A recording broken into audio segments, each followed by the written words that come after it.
আসসালামু আলাইকুম রহমতুল্লাহ। বিসমিল্লাহ। সংক্ষেপে ছোট্ট একটা বিষয় নিয়ে আলোচনা করব ইনশাল্লাহ। এটা হচ্ছে আমাদের ফিজিক্যাল প্রিপারেশন।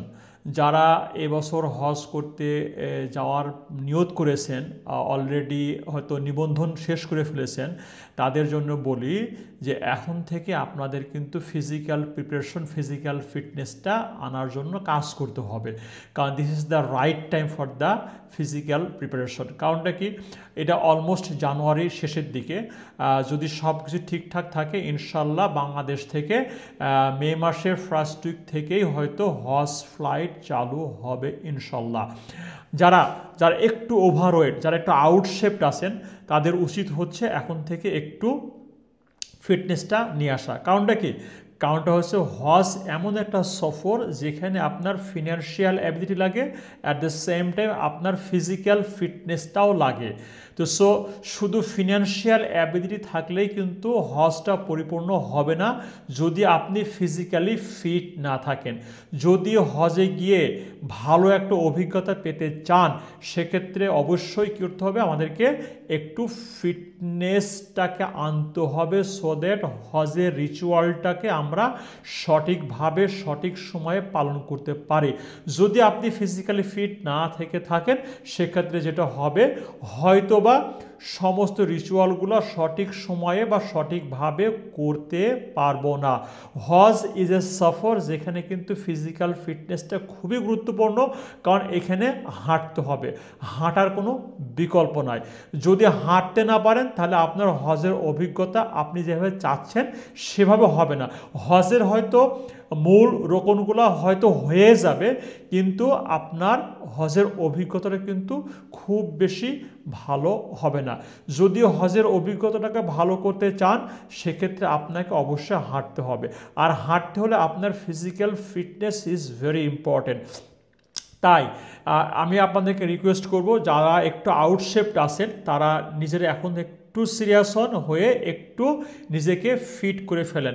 যাদের কীভাবে আমরা বুঝবো যে আমরা আউটশেপড বা আমাদের একটু বা ওজনটা বেশি, ভেরি সিম্পল, দুইটা বা বাহ্যিক লক্ষণ দেখলেই কিন্তু আমরা এটা বুঝতে পারি। এক নম্বর হচ্ছে, যদি আমাদের ওয়েস্ট, কোমরের ছেলেদের ওয়েস্টের মাপ যদি 40 ইঞ্চির বেশি হয়, কিংবা মহিলাদের বা বোনদের ওয়েস্টের মাপটা 35 ইঞ্চির বেশি হয়, আমরা ধরতে পারি তাদের ওজনটা আমাদের শরীর যতটুকু থাকা দরকার আমাদের তার থেকে বেশি আছে। অথবা আমরা যদি অল্পতেই হাঁটতে গিয়ে কষ্ট পাই বা সিঁড়ি ভাঙতে কষ্ট হয়, যে কোনো ছোটোখাটো কাজ করতে হাঁপিয়ে ওঠে, তাহলে ধরে নিতে পারি আমাদের শরীরটা একটু বাল্কি বা বাড়তি ওজন আছে। এই জন্য this is the right time, এখন কিছু মেদটাকে ঝরিয়ে ফেলুন। যদি প্রয়োজন হয়, যারা আমরা বেশি খাই, খাবারটাকে আমরা একটু কমিয়ে ফেলবো। যদি প্রয়োজন হয় তাহলে সেক্ষেত্রে আমরা আমাদের ডায়েটের সাথে কথা বলে we can have a proper diet chart as well. আর একটা জিনিস খেয়াল রাখবেন যে আমরা এখন কিন্তু সামনে রমাদান মাস আসতেছে। তো রমাদান মাসে কিন্তু বাই ডিফল্ট আমাদের খাওয়াটা কম হয়, কিন্তু অনেক সময় খাওয়া কম হলেও ওজনটা বেড়ে যায়।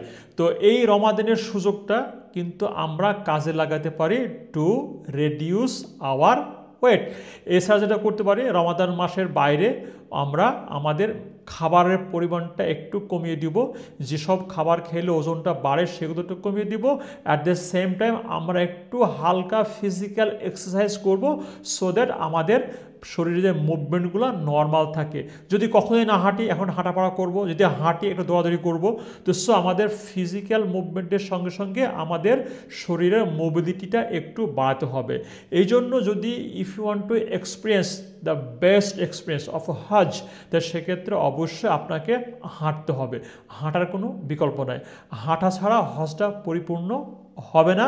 যেভাবে আল্লাহ সুবহানাহু ওয়া তাআলা আপনাকে হজ করতে বলেছেন, যেভাবে রাসূলুল্লাহ সাল্লাল্লাহু আলাইহি ওয়াসাল্লাম করেছেন, সেভাবে হজ করতে হলে আমাদেরকে অবশ্যই ফিজিক্যাল ফিটনেস থাকতে হবে, এবং ফিজিক্যাল ফিটনেস থাকলে আমরা সঠিকভাবে সঠিক জায়গাতে যখন যেখানে প্রয়োজন হাঁটতে পারবো এবং কাজগুলো এনার্জির সহিত করতে পারবো। কারণ হজে ফিজিক্যাল ফিটনেসটা ইম্পর্টেন্ট। একদিনে আমাদেরকে প্রচুর হাঁটতে হবে, প্রচুর কাজ করতে হবে। খেয়াল করে দেখেন, একটা এক্সাম্পল দিলে বুঝতে পারবেন।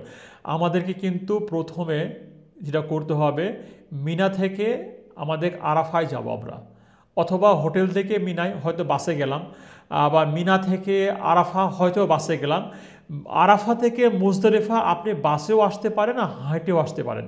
আবার মুজদালিফা থেকে কিন্তু আপনি জামারতে হাঁটার কোনো বিকল্প নাই, আপনাকে কিন্তু হাঁটতে হবে। আবার ঠিক ওইখান থেকে ওই জামানাতে পাথর পরে আপনাকে কিন্তু হারাম মসজিদে হাঁটতে হবে, সেটা কিন্তু অনেক দূর।